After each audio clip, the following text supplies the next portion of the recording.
예, 제가 이번까지 금강경을 2번 반 이제 이야기를 하게 됐습니다. 왜 2번 반이냐면은 한 곳에서는 16 대목까지만 하고 이제 17부터 32까지는 다음에 하자고 이렇게 잠시 이제 연기해 놔가지고 2번 반을 했는데, 할 때마다 뭐 같은 이야기들 하게 되기도 하고 또 다른 이야기를 하게 되기도 하고 그렇습니다. 그러니까 전에 이야기했듯이 금강경이라고 하는 경하고 저하고 만나서 또 그렇게 생각해 오던 것이 지금 이야기할 때 이야기 되어지기도 하고, 또 어떤 때는 이야기하는 과정 중에서 또 생각이 떠올라 가지고 이야기하기도 하고, 그러다 보니까 이렇게 2번 반을 하고 있는데 뭐 다른 부분도 상당히 많이 있는 것 같습니다. 그래서 앞으로 또 만일 어떤 기회가 있어 가지고 금강경을 또 이야기하게 된다면은 또 다른 그런 이야기 많은 부분은 같기도 하고 또 많은 부분은 다르기도 하고 아마 그럴 것 같습니다. 그런 의미에서 한 개인이나 또는 많은 사람들에 의해서 금강경이 이것이다 라고 말해지는 것이 꼭 그렇게만 이야기되기가 좀 어려울 것이 아니겠느냐 하는 생각이 듭니다. 설사 그것을 산스크리트라든가 고대어로 읽는다 하더라도 그때 사람들이 그 말에서 받았던 어떤 그 의미 체계라든가 감성이라든가 이런 것과 오늘날 우리가 느끼고 있는 것이 반드시 동일하다고 이야기하기도 어렵고, 또 인도 땅이나 중국 땅 그리고 한국 땅에 의해서 이해되어지는 그런 것도 서로 다르고, 또 한 사람마다 가지고 있는 성향이 조금씩은 다르다 보니까 어떤 부분이 어떤 분한테는 강하게 느껴지기도 하는 반면 다른 분한테는 또 그 부분이 별로 그렇게 크게 영향을 받지 않고 넘어가기도 하고, 그래서 많은 사람의 수만큼 금강경이 새롭게 읽혀지기도 하고 또 한 사람한테도 읽을 때마다 새로운 그런 느낌이 있는 것 같습니다. 그래서 제가 이야기하고 있는 것이 금강경에 여러분들이 앞으로 금강경을 볼 때라든가 다른 것을 볼 때 조금의 참고가 되겠죠. 그러니까 여러분이 이런 과정을 통해서 스스로 금강경을 느끼고 있고 이해하고 하는 그런 자기 나름대로 경전을 써가고 있다라고 이야기할 수도 있을 것 같습니다. 불교에서 아주 중요시 여기는 것이 이제 뭐 업이라고 하는 말은 누구나 다 이해하겠습니다. 업이라고 하는 것은 어제 이야기할 때 우리가 오늘 시대를 가장 주목받고 있는 문화적 양상, 학문적 양상 중에 하나가 과학이라고 하는 것을 무시할 수가 없습니다. 그러니까 비록 과학에 의해서 이야기되지 않는 부분에까지 그 사람들은 이렇게 물리라고 하는 것은 물리적으로 측정 가능한 것을 하는 학문이다 이렇게 이야기하지만 그러니까 그 이너에는 종교라든가 철학한테 넘겨주고 있는 것이 실정인 것 같습니다. 그러나 오늘날 우리가 이루는 그런 과학적 성과라고 하는 것을 전혀 이제 무시하고 받아들이지 않을 수가 없는 거예요. 그러니까 이제 아까 말했듯이 오늘 어떤 사람이 태어나게 되면은 이 태어난 사람 중에는 부모가 가지고 있는 23개씩의 염색체들을 받아가지고 이것은 생식세포라고 그러고, 이것이 되게 되면은 본인의 체세포가 됩니다. 그래서 이제 이때부터는 머리끝부터 발끝까지 모든 체세포가 이때 46개의 배열이 딱 결정돼 버리면은 그때부터는 본인의 체세포가 되는 거죠. 그리고 요즘에 이제 복제 논란이 많이 되는 것도 이와 같은 생식세포를 가지고 하는 게 아니고 이제 난자를 채취해 가지고 이 염색체가 어디에 들어있냐면은 세포의 핵 속에 들어있습니다. 핵 속에. 그래가지고 난자의 핵을 제거해버립니다. 그리고 채소표 속에 들어있는 핵을 그 난자에다 집어넣게 되는 거예요. 그래서 이미 이렇게 정리된 46가지의 그 배열이 이제 들어가게 되는 거예요. 그러니까 새롭게 이 염색체를 배열시키는 게 아니고 이미 정리된 것이 들어가서 그대로 이제 분화되는 거죠. 그러나 그 사람들도 이구동성으로 그렇게 해서 복제됐다 해도 이것은 동일한 양상이 아니더라고 누구나 말합니다.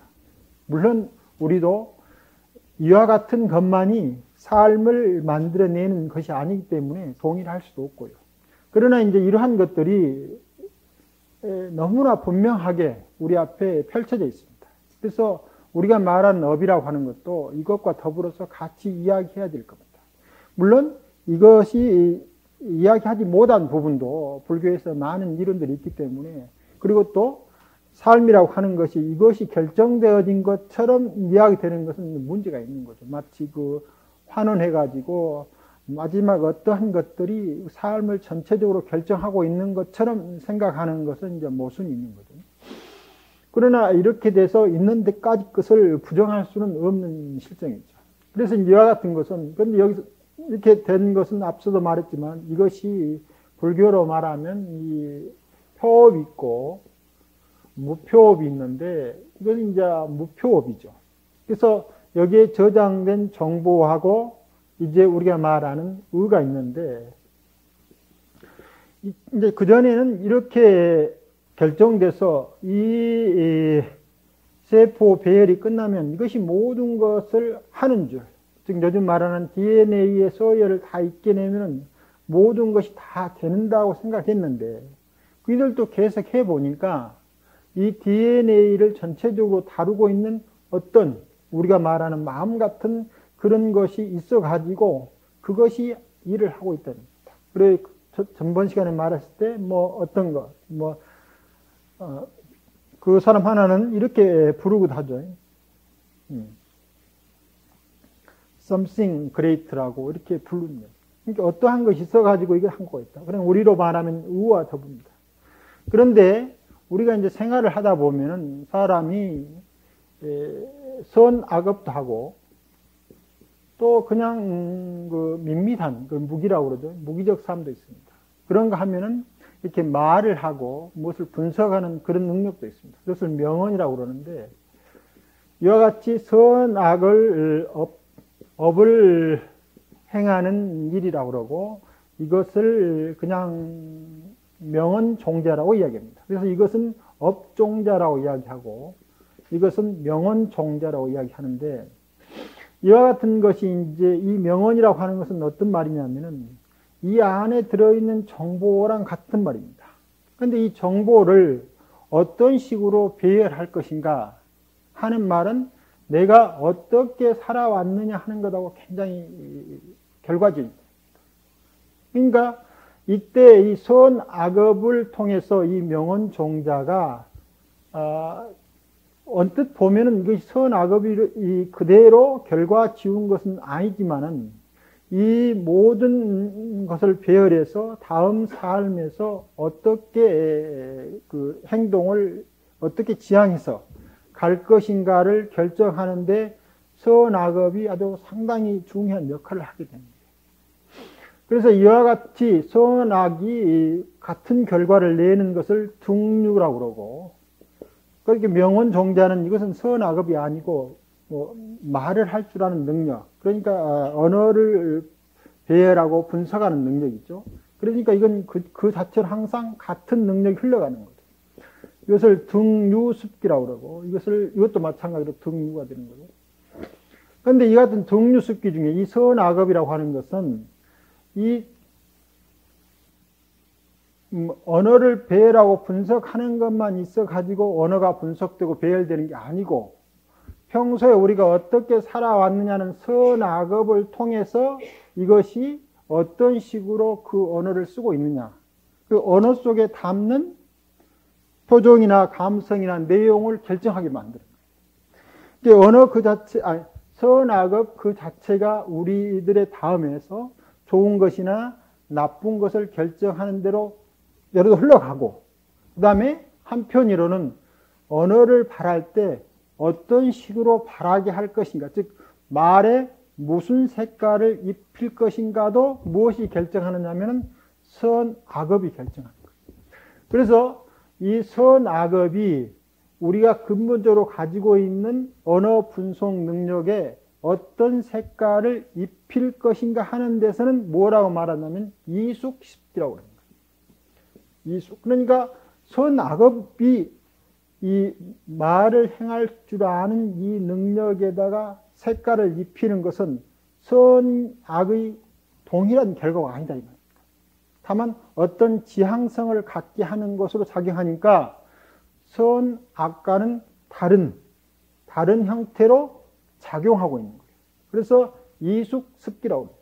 그러니까 이 선악업은 자기 그 자체로 좋고 나쁜 결과도 내게 하고 우리가 기본적으로 가지고 있는 세상을 분별해내는 언어 분별력에 무슨 색깔을 입힐 것인가를 또 결정한다.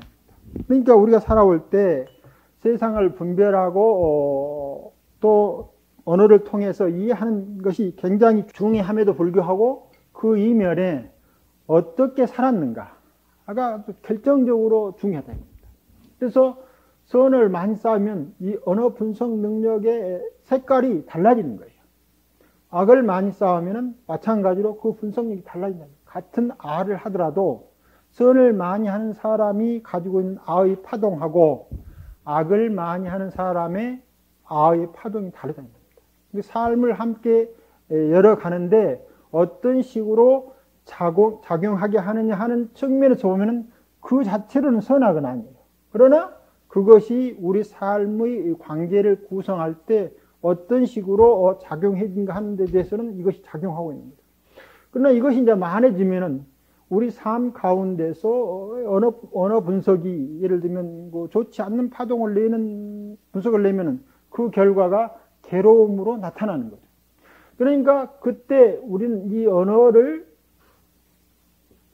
좋지 않는 파동으로 발하게 하는 것 자체는 이숙이지만 그것이 결과 지은 것은 좋지 않는 삶, 즉 괴로운 삶을 발현시키는 겁니다. 그래서 이와 같은 선악업은 등류습기적, 즉 괴로운 결과나 좋은 결과를 낳게 하는 기능도 있고 또한 우리가 세상을 분별해낼 때 그 분별에 담고 있는 색깔, 즉 이숙적인 경향도 함께 있다. 그와 맞물려서 이 명언종자라고 하는 것은 항상 세상을 언어적 사유태도로 분별해내기 때문에 등류, 같은 식으로 흘러간다. 그러면 이와 같은 것들이 여기서 이제 DNA라든가 아까 말한 대로 이 23개, 46개의 염색체가 정해지면은 이 의라고 하는 것이 부모라든가 부모에서부터 그렇게 내려오는 게 아니다. 내려오는 게 아니고 이 의가 형성되면서 이것을 이 염색체를 어떻게 배열시키고 부릴 것인가는 이때 같이 결정된다. 그러니까 이 의 안에는 나름대로 이 시기적 환경적 영향도 함께 들어가지고 어떤 식으로 명언을 분별하고 어떤 식으로 자기 삶의 선악을 분별할 것인가 하는 배열이 함께 이루어지고 있는 거예요. 그러니까 이 의라고 하는 것이 이 부모로부터 받은 재료를 전혀 배제하고 의가 만들어내는 게 아니에요. 그러니까 의라고 하는 것도 그것이 형성되는 시기의 모든 시대와 환경의 산물과 맞물려서 의가 의의 작용을 하는 것입니다. 이걸 떠나가지고 의가 독자적으로 작용할 수 없습니다. 그래서 이것을 우리로 말하면 업이 되고 업을 부리는 능력이 되는 거죠. 그래서 이 업인데 이 업을 부리려면은 업이 무엇을 가지고 부리냐면은 여기에 놓여있는 인간 이 안에는 많은 정보체가 앞에서 있다겠죠. 많은 정보체가 있는데 그 가운데서 현생적 의와 더불어서 어떤 식으로 작용할 것인가는 극히 제한적으로 일어나는데 그러한 것들이 바로 이와 선악업이나 명언 종자를 하는 그런 기운들이 이 의에 함께 있다. 의라고 하는 것은 그런 기운들을 통해서 사건을 분석해내는 힘인데 이 분석해내는 힘은 사건을 분석할 수 있는 어떤 것이 없이 저 홀로 그렇게 하는 게 아니다. 그러니까 업이라고 하는 것은 이것과 만나 가지고 이루어진 활동이지만 또 한편으로는 그 가운데서 이제 이렇게 만들어졌으면 이것 가운데서 보이지 않게 선악업과 명언 종자 흐름이 계속되어 가는 거예요. 그래서 한쪽으로는 그와 같은 결과를 내고 한쪽으로는 이 언어 능력에 색깔을 입혀가지고 하는 힘을 낸다. 그래가지고 우리가 이제 계속적으로 흘러가기 때문에 이 의라고 하는 것이 독자적으로 과거의 의가 설사 있었다 하더라도 매 순간순간마다 작용하는 분석의 힘, 아는 것의 힘의 그 흐름이라고 하는 것은 동일할 수가 없다는 겁니다. 다만 보편적으로 무엇을 아는 능력처럼 보이기 때문에 그것이 의라고 동일한 이름을 붙여놓긴 했지만 그 자체가 전후찰나가 동일할 수 없다는 거예요. 왜냐하면 이때는 이미 이쪽 부모가 쭉 이루어오는 그 모든 결과와 더불어서 자기가 함께 자기를 이루어가는 것이지 이와 같은 결과도 없이 의가 턱 나와가지고 스스로 그것을 만들어내는 게 아니다. 나의 한 의 속에는 바로 나의 의와 이와 같은 만난 속에는 그래서 모든 생명체들이 지금 현생에 한마음 내는 것 속에 함께 들어있다라고 이야기를 하고 있다. 만약 그렇지 않고 이것하고 상관없이 의가 저절로 작용해서 이렇게 만들어낸다고 하면 우리 삶이라고 하는 것을 모든 것과 더불어서 함께 생성되고 이해되고 한다고 하는 말 자체가 필요 없는 거예요. 그러니까 우리 업이론이라고 하는 것은 업이론 그 자체가 이미 모든 생명체, 과거로부터 현재 이르기까지 그리고 현재부터 미래 이르기까지 모든 생명체들이 공통으로 이뤄놓은 것을 통해서 자기 모습을 만들어간다. 이게 한 생각 일으키는 것이 모든 것이 다 들어있을 수 있는 게 됩니다. 그래서 이제 어떤 그 노스님한테 와가지고 그 여우몸을 받았다는 분이 내가 그 어떤 사람이 물었을 때 인과 불락이냐, 인과 불매냐 해가지고 인과 불락이라고 말해서 500년 여우몸을 받았다. 그런 말이 있었습니다. 그때 뭐냐면 인과 불락이라고 하는 말은 무슨 말이 되냐면 이와 같은 모든 이 하나가 3세가 다 올려져 있는 거예요. 조그만 정보체계 같지만 이 정보체계가 한없는 생명들이 다 들어와 있는 거예요. 그런데 마치 인과 불락이라고 하는 것은 이러한 관계 밖에 자신이 존재하는 것처럼 생각하는 거예요. 그러니까 모든 세상은 영기적 인과관계 속에서 흘러가고 있는데 인과불락이라고 하면은 이 흐름 밖에 자기가 딱 서 있는 것처럼 여기고 있다. 그러니까 나는 인과에 떨어지지 않는다 라고 말할 수가 있게 됩니다. 그것은 인과를 모르는 사람입니다. 우리말로 하면은 영기적 삶을 이해하지 못하는 거예요. 인과불매라고 하는 말은 무슨 말이냐면 이 속에 함께 살아가면서 함께 흘러가면서 그러면서도 그 흐름에 매하지 않는 것을 의미한다. 그래서 인과불락하고 인과불매는 한 말 차이인 것처럼 보여도 그것이 엄청나게 우리 삶을 제대로 이해하고 아주 완벽하니 잘못 이해하는 그런 차이가 있기 때문에 500년 여우 몸을 받았다라고 이야기할 수 있습니다. 그래서 이와 같은 의라고 하는 것이 독자적으로 부모가들이 온 생을 이루어내는 이 무표, 자기도 이루어냈지만 이 무표를 다스리는 힘을 자기도 갖고 있지만 우리 온 인류뿐만 아니라 생명체의 조상이 이루는 이것과 더불어서 의가 활동하고 있는 이런 것이 없으면 의라고 하는 것이 존재하지 않는다는 겁니다. 그런데 그 부처님 시대의 일반 그 다른 종교에서 아트만이라고 하는 것은 뭘 의미하냐면 이것하고 아무 상관이 없이 궁극적으로 무엇이라고 너는 브라만의 종자라고 딱 결정된 결정성을 가지고 있는 거예요. 그래서 이 과학의 혈통을 통해 가지고 브라만의 결정성이 너한테 들어있다라고 해요. 여기서 새롭게 삶을 만들어가는 게 아니고 그 혈통으로 이미 전해지는 거죠. 그와 같은 것이 아상, 인상, 중생과 수사상입니다. 근데 불교에서 말하는, 그럼 불교에서도 이 독자부라든가 또 독자부에서 또 파생된 정량부라고 하는 파가 있습니다. 이 정량부에서도 이 푸두갈라를 말하거든요. 그때 이 독자부나 정량부에서 말하는 푸두갈라라고 하는 것은 이때 이 의가 가지고 있는 기본적인 특성 중에서 자아를 구성하는 능력이라고 했는데 잘 이해하지 못하니까 우리 삶을 잘 이해하지 못하니까 이것이 자아로 착각해가지고 윤회하는 한 계속해서 자아의식을 일으킨다라고 하는 의미다 이 말입니다. 그러니까 이 어떤 윤회를 받는 어떤 주체가 있어서 업을 등지고 하는 게 아니고 우리가 이 마음의 작용과 그 시대의 모든 환경이 만나가지고 자기 삶을 이루는데 아까 말한 대로 윤회가 인과 가운데 떨어지지 않는 것하고 인과 가운데 매하지 않는 것하고 차이가 그것이라 합니다. 그래서 일반 아트마이라고 하는 것은 마치 이런 원인과 결과하고 아무 상관없이 그 자체가 독자적으로 존재하는 거예요. 그러니까 그 사람이 어떤 행위를 하더라도 그이는 불화만이 된다. 그리고 수두라는 어떤 행위를 하더라도 그 사람이 수두라다. 근데 이미 그 성이 결정되어 있어요. 변화가 오지 않아요. 행위에 있어서 변화가 오지만 근본적인 실성은 전혀 변화가 왔는데 불교에서 말하는 이러한 것은 이 관계 속에서 끊임없이 변해가고 있는 거예요. 그러니까 업 자체라고 하는 것이 동일한 향상 흘러가는 게 아니고 계속해서 변화가면서 흘러가지만 이 의라고 하는 것 가운데 의가 여러 가지 능력이 있는데 그 가운데 자기 동일성을 유지하는 능력에 의해서 전우찰나가 동일하게 착각하고 있는 상태가 우리가 말하는 윤회적 업이라고 합니다.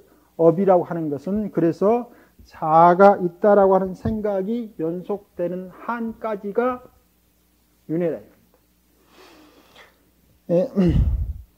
그 다음에 이제 우리가 수행을 쭉 하다 보면은 마음 집중이 형성되면은 여기서 이제 지금 우리가 하는 것은 이 방금 말하는 우리들의 셋 하나 속에 들어있는 업이라고 하는 것은 정말 헤아릴 수 없이 많은 업들, 즉 모든 생명체가 함께 이루어내는 그런 것이 들어있다 이 말입니다. 부모가 자식대로 연결되는 것이 단순한 부모에 있는 게 아니고 정말 저기 아메바에, 그래서 어떤 생물학자는 우리 한 세포 속에 아메바부터 시작된 정보가 그대로 다 들어있다라고 이야기합니다.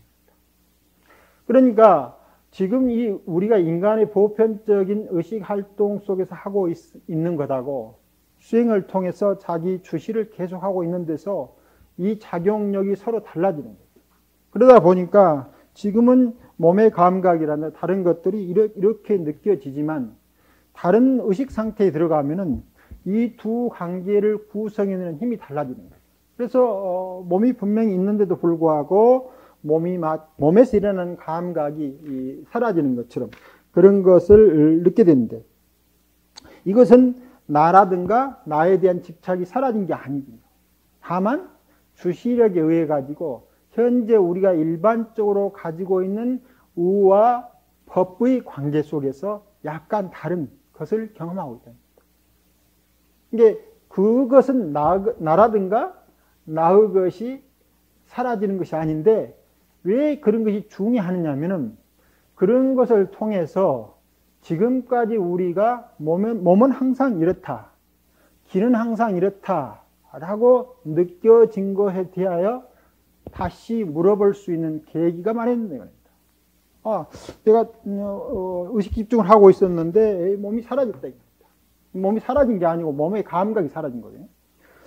그러면 우리는 몸이라고 하는 것이 항상 뜨거운 것을 만지면 뜨거움이 느껴지고 찬 것을 만지면 찬 것을 느껴져야 되는데 물론 각 개인마다 조금씩 차이는 있겠지만 이제 뜨거운 것을 넣어도 뜨거운지를 모르고 찬 것을 넣어도 찬 것을 물론 어느 정도 그 한계가 있겠습니다. 모른다. 그러면 몸이라고 하는 것이 손이라고 하는 것이 의식이 분명한데도 차고 느낌을 감각적으로 알아내는 것이 다르다. 그러니까 우리가 안다라고 하는 것이 무엇인가 라고 하는 것을 되묻게 하는 데 대해서 이와 같은 것이 큰 의미가 있는 것이지 그 자체로 나와 나의 것이 소멸된 상태는 아니다. 물론 어떤 사람들은 그와 같은 것을 경험해서 뭐 나와 나의 것이 사라진 분도 계시겠지만 보편적으로 그런 그 경험 하나 가지고는 아니다 입니다. 그다음에 이제 여기서 말한 전오식의 인식체계라고 하는 것은 예를 들면 전오식에서 이렇게 보고 있는데 눈이 갑자기 현상이 살아있다. 그러면 안식만 그 상태에서 작용하지 않는 거예요. 그러다가 다시 하면은 또 안식이 발생하는 거예요. 그래서 전오식이 가지고 있는 아주 다양한 인식체계가 있는데 어떤 마음을 가지고 있으면 지금 우리가 경험한 것하고 다른 인식체계 속에서 다른 것들이 경험되죠. 그래서 우리가 가지고 있는 전오식을 하는 것도 굉장히 다양한 상태로서 인식활동을 할 수 있다면 이 상태에서. 다만 그러기 위해서는 지금 우리가 가지고 있는 보편적인 생각들을 비워가야 되는데 그 생각을 비워가는 것에 대한 그 도움을 주는 것들이 마음 집중을 하고 있을 때 나타나는 모든 경계들이에요. 그러니까 마음 집중할 때 나타나는 경계가 깨달음이 어떤 게 아니고 그걸 통해서 도대체 안다고 하는 것, 마음이라고 하는 것, 알려진다고 하는 것이 무엇인가를 거듭거듭 사유하게 만든다. 그래서 마음이 집중돼서 무엇이 보인다고 하는 것은 우리가 말할 때 삼마타, 지혜의 특성이 강한 것이고 그러한 것을 통해서 도대체 마음이라든가 보여진 것이 무엇인가라고 거듭 사유하게 만드는 것은 관의 특성이 관하다. 그래서 마음이 집중되면 그와 같은 특별한 영상들이 우리한테 떠오르고 그걸 통해서 모든 생멸 인연이라고 하는 것이 무엇인가라고 거듭 사유케 만들어준 측면에서 관이 특징이 있다. 그래서 집중해서 뭘 경험하는 게 목적이 아니고 그것도 물론 중요하지만 그걸 통해서 나와 여기서 말하는 의와 법이라고 하는 관계가 어떻게 구성되어 있는가를 거듭 인식해내는 것이 중요하다입니다. 그러면 우리가 말하는 육식의 의 활동이라고 하는 것이 아주 훌륭하지만 육식의 제한적 의 활동만이 아니고 다른 의식도 경험하면서 이제 자기가 지혜가 바뀌기 시작하는 거예요. 그래서 제6의식이 변화합니다. 즉 그때부터는 이제 깨달음을 이뤄가면 견도에 이르면은 제6의식이 변해서 묘관찰지가 됩니다. 묘관찰지는 이제 이와 같은 현상들이 일어났을 때 여기에 머물려 하지도 않고 또 그리고 이걸 소멸시키지 않으면서 이것들이 어떤 특성을 가지고 있는지 아주 제대로 알아냅니다. 그러니까 삼매를 통해서 무슨 특정한 형태를 보더라도 그것이 어떤 인연 요소를 가지고 있는지 아주 미시한 부분까지 잘 관찰해내는 힘을 가진다 해서 견도에 이르면 제6식이 이름이 사라져요. 견도에 이른 사람을 제6식이라고 부르지 않습니다. 뭐라고 부르냐면 묘관찰지가 작용하고 있다라고 부르고 있는 거예요. 이것을 전식득지라고 그렇게 부릅니다. 식이 변해서 지혜가 됐다라고 그렇게 부릅니다. 그러나 이 식이라든가 이 지라든가 근본에 있어서 특성이 새롭게 형성되는 게 아닙니다. 다만 수행을 통해서 이 일반적으로 하고 있는 식의 영역 밖에까지 이 식이 하고 있으니까 그것을 지라고 부를 뿐이다. 그 다음에 이제 전오식이 이제 근본적으로 변하는데 전오식이 변해가지고 뭘 이루냐면은 성소작지를 이룹니다. 그런데 이 성소작지라고 하는 것은 부처가 됐을 때 완성되는 지혜예요. 우리가 일상에서 5가지 감각기관에 사라지고 또는 형성되고 달리 보이는 것은 아직 오식을 변화시키는 그런 특성이 아닙니다. 이것이 부처가 완전히 됐을 때 5가지 감각기관에서 일어나는 일들을 여러 사람들과 만나서 조화롭게 할 수 있는 그런 힘을 갖는 거예요. 보고 듣고 맛보는 그런 일들을 부처가 됐을 때 많은 중생들과 만남 과정에서 그것을 어떻게 조화롭게 할 것인가 하는 것이 완성된다. 그래 이것을 부처가 됐을 때 완성되는 지혜가 2개 있는데 하나는 전오식이 완전히 부처의 지혜로 바뀌어버리는 거예요. 그 다음에 두 번째는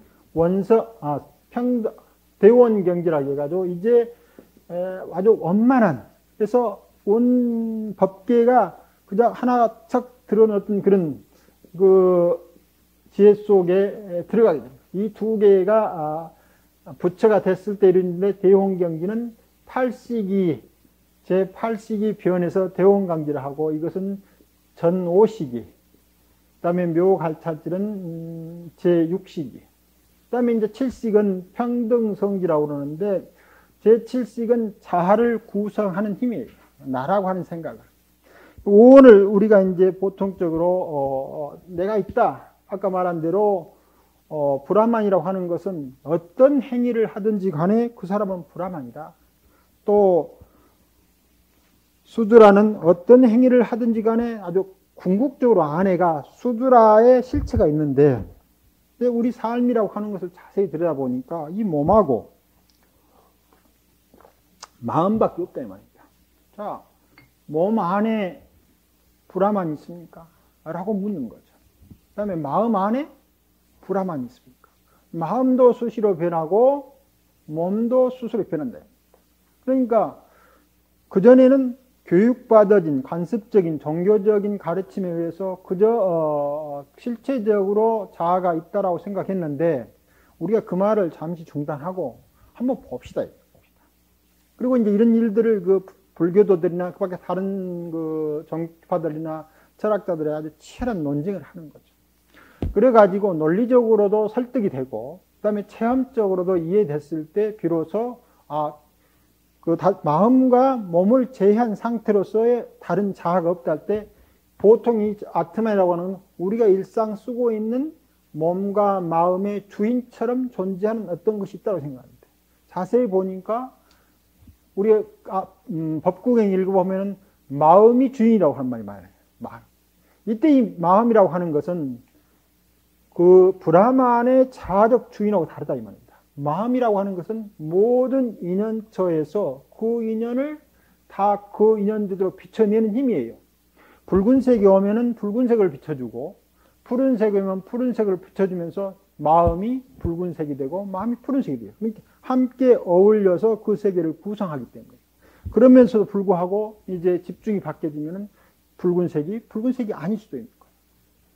그러니까 어떤 세계를 구성해 내는 것 가운데서 마음이 있기는 하지만, 그 마음이라고 하는 것도 이와 같은 것이 어떤 인연이 오더라도 변하지 않는 주인으로서 자아가 있는 것하고는 다르다. 마음이라고 하는 것은 인연처에서 제 모습을 능수능란하게 변화시켜가면서 인연과 조화를 맞춰가면서 인연도 상대가 그대로 살게 하고, 그걸 통해서 마음이라고 하는 것도 작용한다는 거죠. 그러니까 마음이라고 하는 것이 경계가 사라지면은 마음이라고 하는 것이 없어지는 거예요. 예를 들면 안식이라고 하는 것이 눈이 있어서 안식이 형성되는 게 아니고, 의식 집중을 하면은 이제 눈을 뜨고 있었는데 갑자기 대상이 사라져버려요. 그러면 이제 안식이 형성이 안 된 겁니다. 그런데 만일에 주인이라고 하면은 마음이 특정한 상태에 들어가서 눈의 의식이 사라지면 안 돼. 즉 안식이 사라지면 안 되는데, 안식이라고 하는 것은 특정한 조건 하에서만 안식이 있어요. 즉 우리가 눈만 감아도 일상의 안식은 사라진다. 그러니까 근과 경이 만나서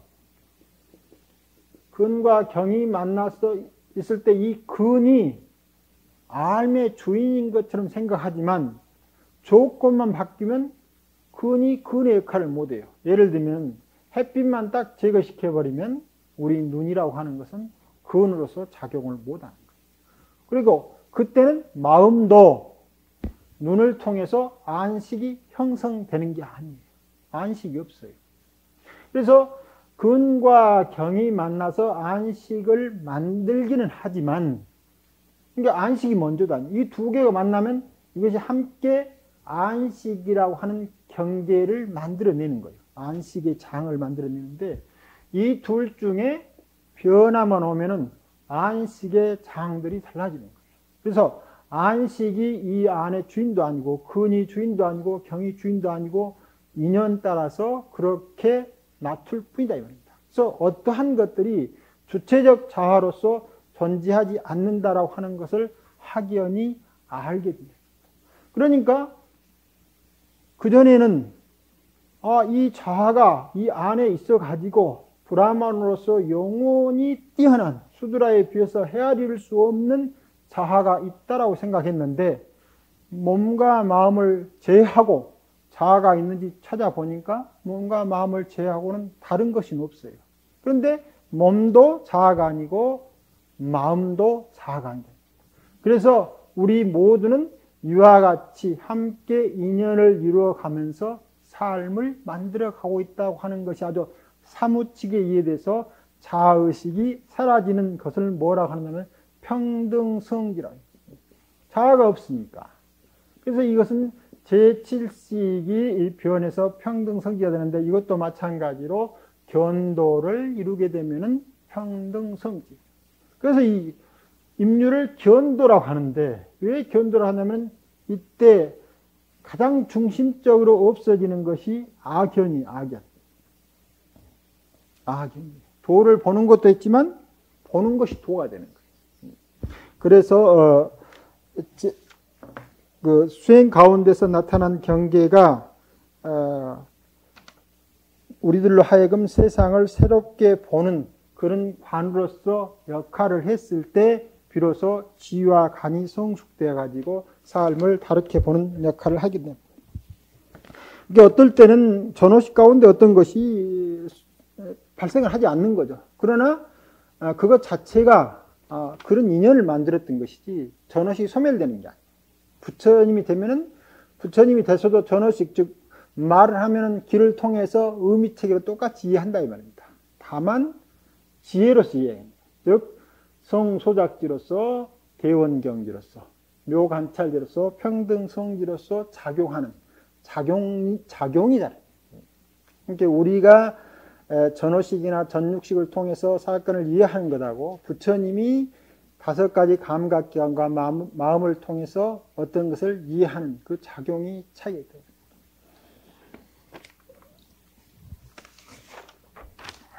그 다음에 이제 우리가 몸을 잘 이제 가꿔야 돼요. 몸을 잘 가꾸지 않으면은 이 몸이라고 하는 것도 마찬가지로 마음이 몸의 주인인 것처럼 보여도 어떨 때는 몸이 잠깐 아프면은 마음이 몸을 못 이겨요. 그래서 어떨 때 보면은 몸이 마음의 주인인 것처럼 보이고 어떨 때 보면 마음이 몸의 주인인 것처럼 그때 상황에 따라서 주인 역할을 서로 바꿔가는데 그렇기 때문에 이 몸을 잘 다스리면 그 다스리는 힘이 마음도 다스려가는 힘도 된다. 다만 그것을 다스려갈 때 어떻게 접근해 내 가느냐 하는 방법이 아주 중요해요. 그 인식 태도가. 그럼에도 불구하고 몸과 마음이 함께 잘 들어가야 되는데 우리가 이제 그러려면 몸을 다스리는 데는 먹는 것하고 그 다음에 운동이죠. 운동. 그래서 몸을 가만 놔두면 여러분이 한 40대 때까지는 그 몸 자체가 가지고 있는 그 사이클에서 20대의 정점 이루면서 힘들이 계속 가다가 이제 떨어지기 시작해요. 그래서 40 넘어지면 이제 현재 이제 떨어지기 시작하는데 이때까지는 우리가 성장하는 힘의 반력에 의해 가지고 30대, 40대를 지나가지만 50대 되면 떨어지기 시작해요. 이때 몸을 활성에 있게 해주려면 정말 이제 몸을 그 의식이 아주 명료해 가지고 내적으로 가만히 있어도 일체가 잘 돌아가면 몸이 그 영향을 받아 가지고 아주 많은 우리가 생각하는 좋은 일이 발생하지만 일상 가운데서는 그렇게 되지 않는다. 그러니까 이럴 때부터 특히 나이가 들어가면서부터 무엇을 먹을 것인가 하는 것인데 굉장히 중요해요. 중요해요. 그리고 어떻게 운동할 것인가. 그런데 이러한 것들은 결정되어 있지 않아요. 왜냐하면 사람들마다 다 자기를 이루고 있는 구성이 다르고 또 오늘 다르고 내일 다르요. 그래서 어떠한 것이 좋다라고 이야기하기 어렵다 이 말입니다. 다만 이제 우리가 스스로가 노력을 해가지고 무엇을 먹을 것이고 무엇을 취하지 않을 것인가 하는 기본적인 것을 잘 알고 그 다음에 어떻게 운동할 것인가. 운동도 마찬가지. 예를 들면 호흡만 하더라도 몸이 어떤 상태에 따라서 호흡 스스로가 내쉰 것을 길게 하기도 하고 내쉰 것을 짧게 하기도 합니다. 이것은 호흡이 몸의 균형하고 맞게 자기가 움직이고 있는 거예요. 그러니까 호흡을 일정하니 길게 해라. 내쉰 것을 길게 해라. 또는 들으신 것을 길게 해라라고 말할 수 있는 거예요. 그래서 자기 몸과 마음을 면밀히 가르쳐가 우리가 보편적으로 이야기하고 있는 그런 것들. 그게 무엇이 좋다 하더라 라고 취해서 그걸 취하려고 하면 안 돼요. 그래서 먹고 운동하고 하는 것이 대단히 중요하면서 그 마찬가지로 그걸 지향하는 의식이 항상 살아있어야 돼요. 그 다음에 그러니까 삽생이 이제 아주 중요하다 이 말입니다. 그 다음에 성이라고 하는 말은 중국에서 쓰여졌는데 불교에서는 식이죠. 성이라고 하는 말 쓰기도 하는데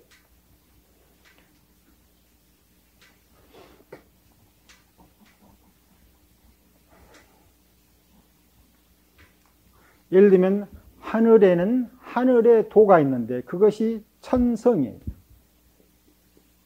전에 한번 했죠. 천리죠. 천리.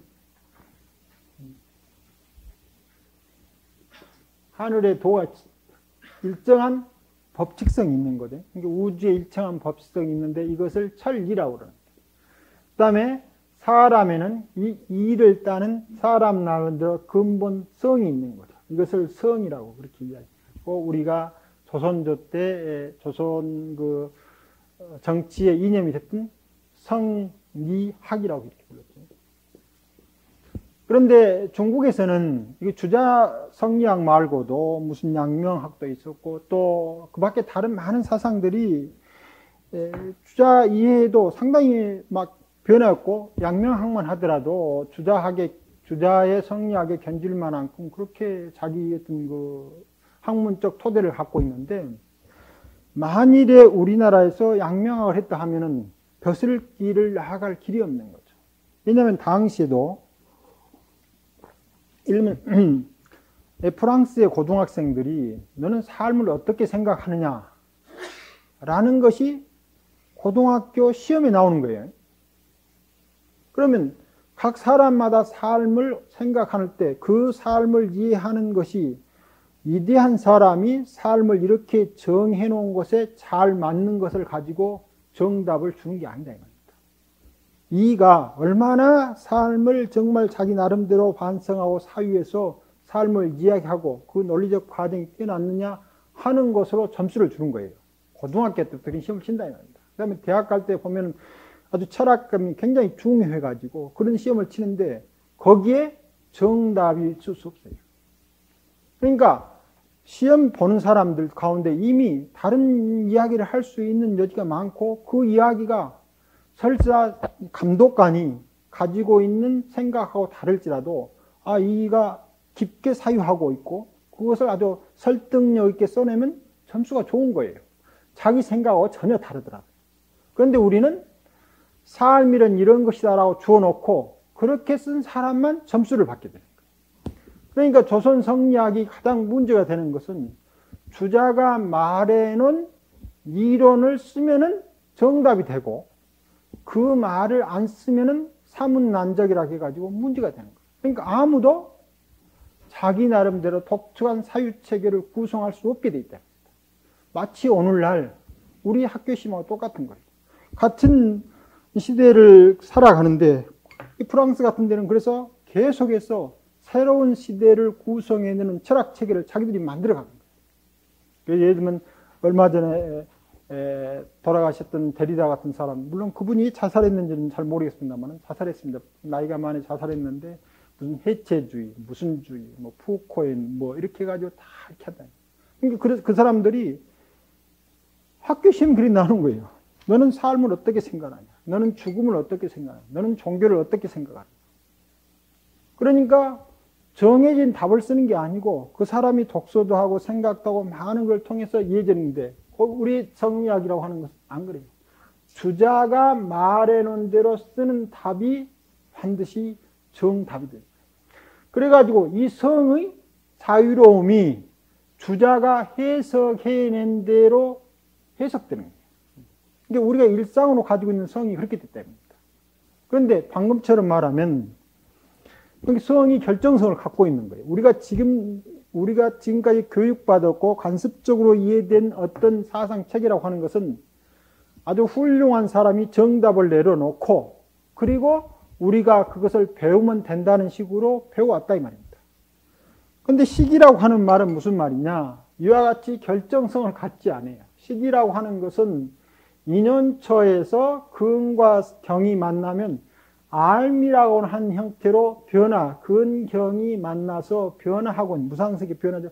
변화하고 있는 것이 식으로 나가고 있기 때문에 이 변화가 특정한 성으로, 주자가 말하는 성처럼 이해되는 게 아니에요. 그러니까 밖으로 드러난 이야기나 안의 내용들이 이 식을 통해서 자기 스스로 앓혀가는 그런 힘이 있는 거예요. 근데 식은 유식이라고 하는 말이죠. 이 식이라고 하는 것은 우리가 생각할 때 성이나 리처럼 그렇게 받아들이는 게 아니에요. 불교에서 말하는 성이라고 하는 것도 마찬가지예요. 이 불교에서 말하는 성을, 삼성을 말해서 변계, 소집성, 의타기성, 원성, 실성을 말하는데 이것도 마찬가지예요. 그러니까 그런 식으로 성이 네가 결정되어 있다라고 보는 것을 뭐라고 이야기하냐면 변계, 소집성이에요. 특성인 거죠. 변계. 자기가 분별해서 집착한 대로 존재하고 있는 것처럼 보이는데 이것은 허죠. 그 다음에 원성실성이나 의타기성이 있는데 원성실성이나 의타기성은 그 말 자체가 이미 무엇입니까? 전 찰나의 특성이 후 찰나를 지배하지 않는 것을 원칙으로 하는 거예요. 그것은 우리가 그걸 배워서 견치한 게 아니고 특성 자체가 그렇다는 겁니다. 그러니까 우리가 매 순간순간 깨어 있어야만이 정답을 쓸 수가 있는 거예요.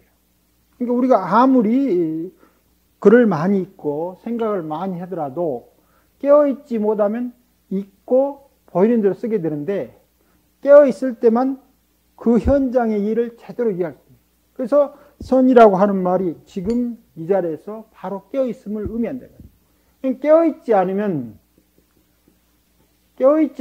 현실을 살 수가 없어요. 현재를. 그러니까 현재를 살게 하는 가장 큰 마음의 작용이 선이에요. 깨어있기. 그리고 이것은 어마어마히 많은 성과 리의 답을 만들어낼 수가 있는 거예요. 그것은 의타기성으로 많은 것들이 그 가운데서 발생하기 때문에 특성을 하죠. 그래서 불교에서 성도 쓰고 식도 쓰고 있는데 그런 말들은 전부 다 그 문장상에서 어떻게 쓰여지고 있냐에 따라서 달리 쓰일 수 있습니다. 식이라고 하는 말도 여러 가지 의미로 쓰여지기도 하고 성이라고 하는 말도 여러 가지 의미로 쓰여집니다.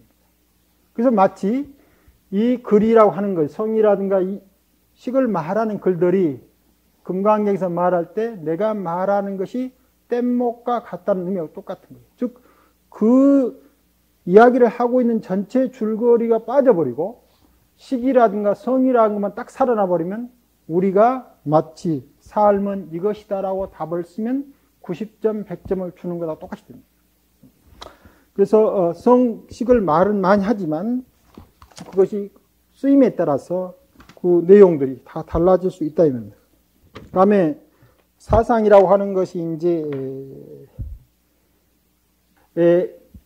이 앞에 이제 이빠사나가 있고 이빠사나 가운데 이제 명색만이 윤회한다고 하는데 명색이라고 하는 것이 12인연 가운데 명이라고 하는 것은 사건을 분석해내는 정신적인 그런 힘입니다. 힘.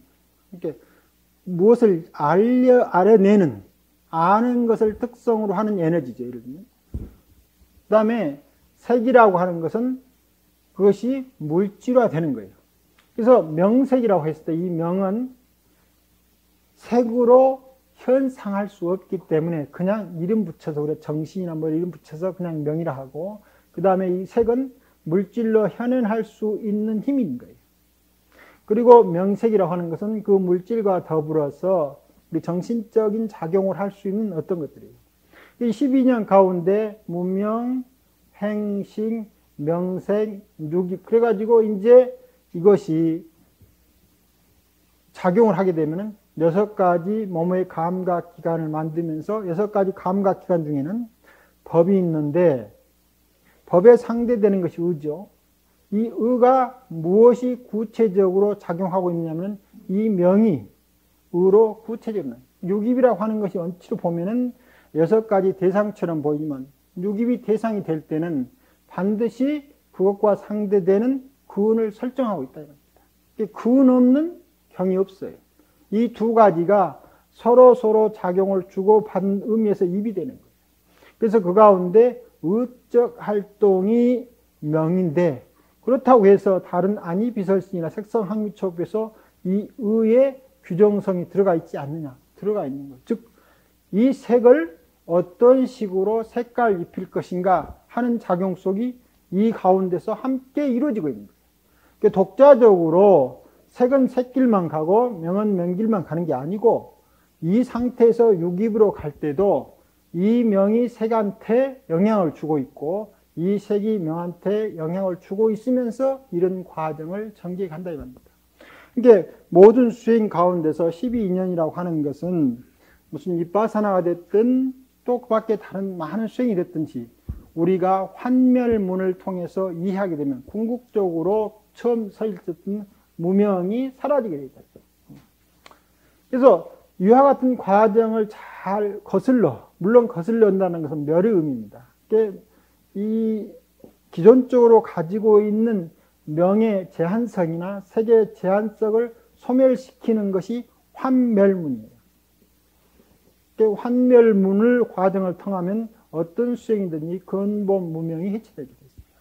그래서 이빠사나가 됐든 아니면 다른 그 수행이 됐든지 간에 그것은 같은 해당인데 이빠사나만 명색을 다스리는 게 아니고 다른 많은 수행들도 그렇게 합니다. 그러면 이제 명색이 윤회한다고 하는데 윤회의 주체라고 하는 것은 앞서 말했던 듯이 따로 있는 게 아니고 그와 같은 그 삶이 만들어졌는데 너 없이도 나는 살고 있겠다고 하는 것이 아주 우리 그 속 깊이까지 들어있는 거예요. 너 없이도 나는 살 수 있겠다는 생각들. 그러한 것이 실제적으로 현상하는 윤회적 특성이에요. 그 안에 무엇이 있다 없다 이걸 가지고 따질 수도 있고 안 할 수도 있지만 그것은 이제 논리적 설득력이 부족하면은 자기가 아닌 것처럼 생각될 수도 있어요. 그러나 분명한 것은 우리가 일상에 살면서도 너 없이도 나는 살 수 있겠다라고 하는 생각이 그 밑바탕에 깔려있는 경우가 많아요. 그런 것들이 다 우리가 윤회하고 있는 상황이다 이 말입니다. 그래서 명색이라고 하는 의미도 체계적으로 보면은 무명이 근본 윤회의 특성이 되기도 할 수 있고 또 아울리면 뒤에 육입이라든가 치라든가 이런 것도 다 윤회라고 할 수 있습니다. 12인연 가운데서 이야기하는 어떠한 것이도 그 윤회가 나타난 한 단면이죠. 그러면 이제 12인연이라고 하는 것이 이런 식으로 되어 있는데 항상 부처님께서 12가지를 가지고 이야기했느냐? 아닙니다. 어떨 때는 5가지만 가지고 이야기하시고 어떤 때는 8가지를 가지고 이야기하시고 어떨 때는 15가지를 가지고 있어요. 그러니까 12인연에 해당되는 것들이 줄여서 8가지로 이야기할 때도 있고 저것이 늘려지면 15가지로 이야기할 때도 계셨는데 후대에 가면 갈수록 12인연의 연기설을 말할 때 12가지가 12지라고 하죠. 12가지가 보편적으로 자리 잡고 있었던 것 같습니다. 자, 10분간 쉬었다가 계속 하겠습니다.